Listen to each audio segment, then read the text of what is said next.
Hello everyone, welcome back to my channel. আজ আপনাদের সামনে নিয়ে আসলাম ফলের ডেজার্ট।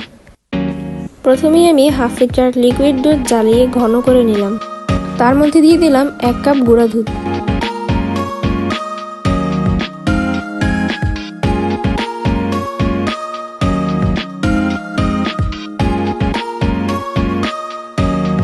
দুধে যখন ব্লক চলে আসবে তখন আলাদা একটা বাটিতে 1 চামচ কর্নফ্লাওয়ার নিয়ে সেটা দিয়ে অল্প কিছু পরিমাণ পানি দিয়ে ভালো করে মিক্স করে নিব।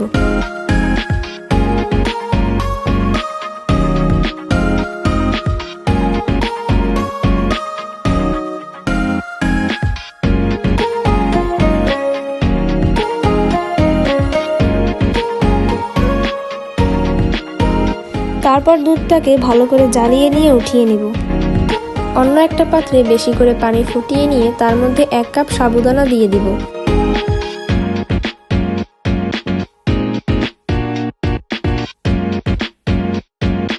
এগুলো ভালো করে সিদ্ধ হওয়ার পর একটা ছাঁকনিতে ছেঁকে নেব।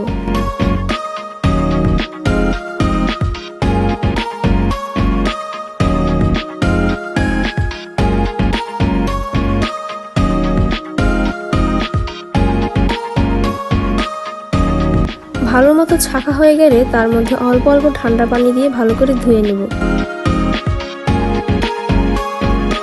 এরপর জ্বালানো দুধের মধ্যে সাবুদানাগুলোকে দিয়ে ভালো করে মিশিয়ে নিব।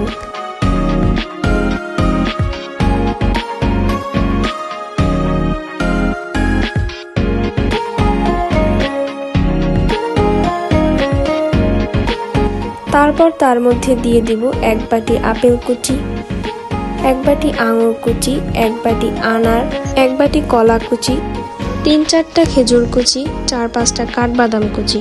তারপর এগুলোকে ভালো করে মিক্স করে নিব। এরপর এটাকে 1 থেকে 2 ঘন্টা ফ্রিজে রাখলেই তৈরি হয়ে যাবে সুস্বাদু ফলের ডেজার্ট। এবার এগুলোকে গ্লাসে করে সুন্দর করে সার্ভ করে নিব। ডেজার্টের সৌন্দর্য বাড়াতে এর উপরে দিয়ে দেব অল্প পরিমাণ আইসক্রিম এবং কিছু আনার। ভিডিওটি ভালো লাগলে অবশ্যই একটি সাবস্ক্রাইব অথবা ফলো করে দিবেন।